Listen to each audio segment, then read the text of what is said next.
Mesdames et messieurs, bonsoir. Soyez les bienvenus dans cette nouvelle édition du journal en français. Sa Majesté le Roi Nội Am Harmony do đi vào di Cambodia, ang Fogde Indulgence Royale, ang Sabadetio Hun Sen, Président du Sénat, et ang Sabadetio Hun Manet, Premier ministre, pour une visite de courtoisie et discuter du travail. Au cours de l'audience, Sabadetio Mohasena Padadetio Hun Sen, Président du Sénat, a informé Sa Majesté le Roi des efforts du gouvernement royal du Cambodge pour développer les infrastructures sociales nationales comme la construction des autoroutes, les aéroports et les efforts visant à renforcer l'économie nationale pour atteindre une croissance plus élevée.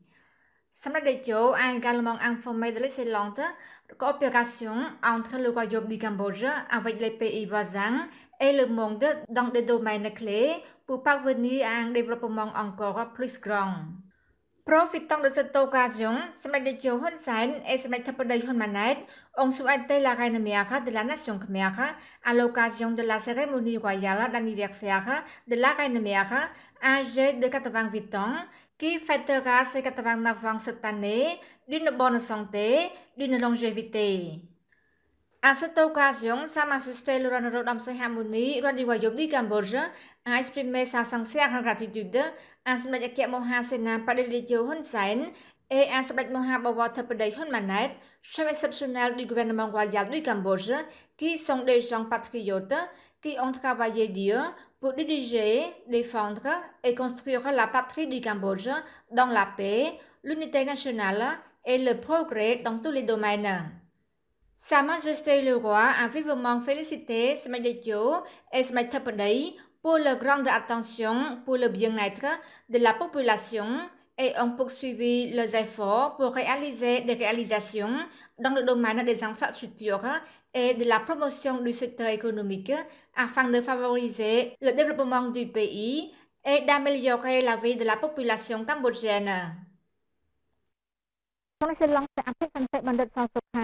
Vice-Premier ministre et ministre de l'Intérieur a présidé la cérémonie d'investiture des conseils provinciaux de Préven pour le 4e mandat.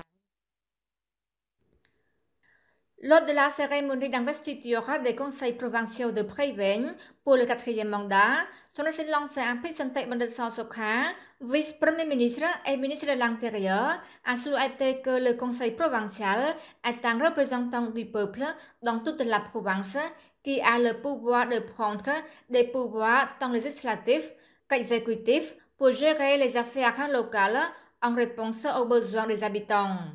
Par conséquent, tous les conseils doivent s'efforcer de servir les intérêts et les besoins des habitants de tout de manière égale, transparente, responsable et équitable, en particulier en n'adhérant à aucune tendance politique. Son Excellence Ampisante Bandit a chargé le conseil d'administration et le gouverneur de poursuivre la mise en œuvre de la politique de village commune sans cassure pour maîtriser les gangsters, les jeux illégaux, le trafic d'êtres humains, les drogues illégales, les explosifs et améliorer la sécurité routière.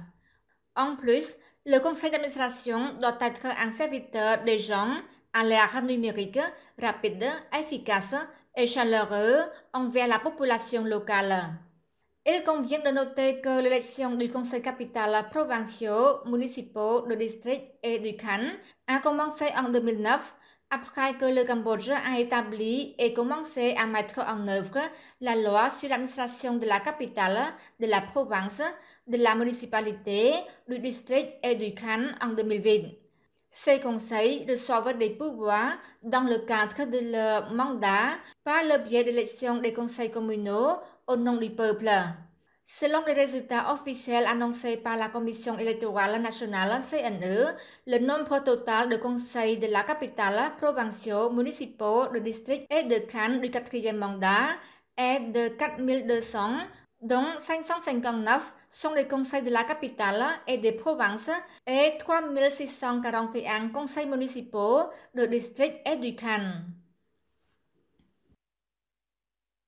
Son Excellence Ognakui Sopol, conseiller personnel du roi et ministre d'État chargé des affaires générales du ministère du Palais Royal, a présidé la deuxième cérémonie du don du sang pour 2024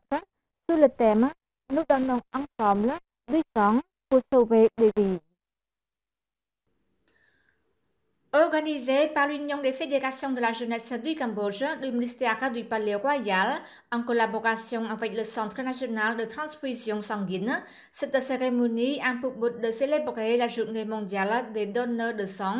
et de participer à des activités humanitaires pour contribuer à sauver la vie des victimes ayant un besoin urgent de sang, ainsi que de faire preuve de solidarité et de participation sociale pour le pays, notamment dans le domaine de la santé. Le ministère du Palais Royal participe toujours aux activités sociales dans les domaines de la santé, de l'éducation, du travail humanitaire pour contribuer au gouvernement royal à promouvoir la protection sociale. L'Union des fédérations de jeunesse du Cambodge au ministère du Palais Royal a exprimé sa gratitude et son appréciation pour la générosité des fonctionnaires du ministère du Palais Royal et des jeunes de l'Union des fédérations de jeunesse du Cambodge travaillant au ministère du Palais Royal qui a pris le temps de donner son sang. C'est un geste humanitaire inestimable. Le ministère de l'Environnement, en collaboration avec la Wildlife Alliance et l'autorité provinciale de Busan, a organisé une réunion pour obtenir le consentement libre, préalable et avoir suffisamment de l'information pour la mise en œuvre du projet Red Plus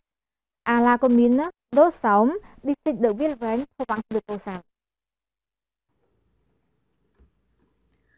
Cette réunion s'est tenue à la commune de Saom, district de Viêng Vàng, province de Busan, avec la participation des agences internationales, autorités locales, populations, membres des communautés locales et communautés des minorités ethniques, près de 300 personnes.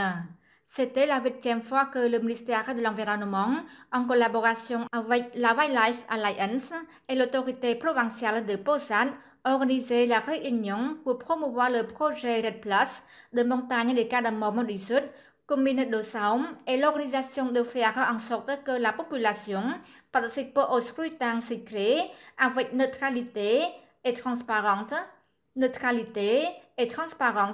pour soutenir la mise en œuvre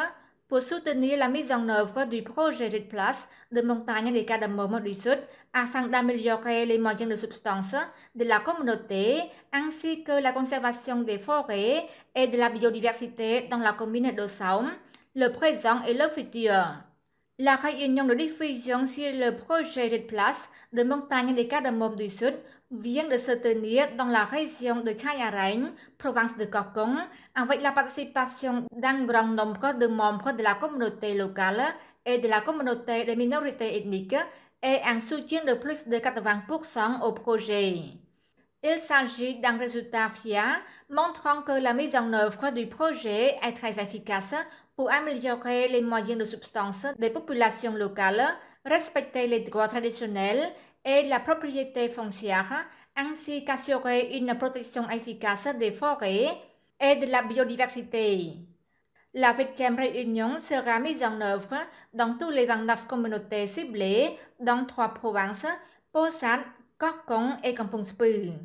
Madame Suvanna Gonlet, directrice exécutive de Wildlife Alliance, a déclaré qu'en 2023,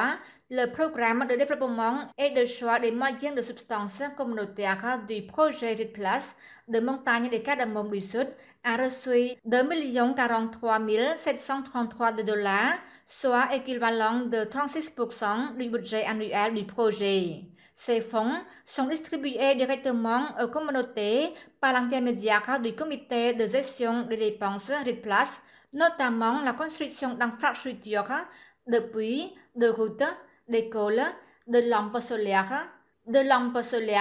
et de bourses permettant aux étudiants pauvres de continuer leurs études à l'université de Phnom Penh. Le projet fournit également une aide financière pour des activités bénéficiant à la population locale. C'est la fin de notre journal. Merci de l'avoir suivi. Bonne suite de programme sur TV.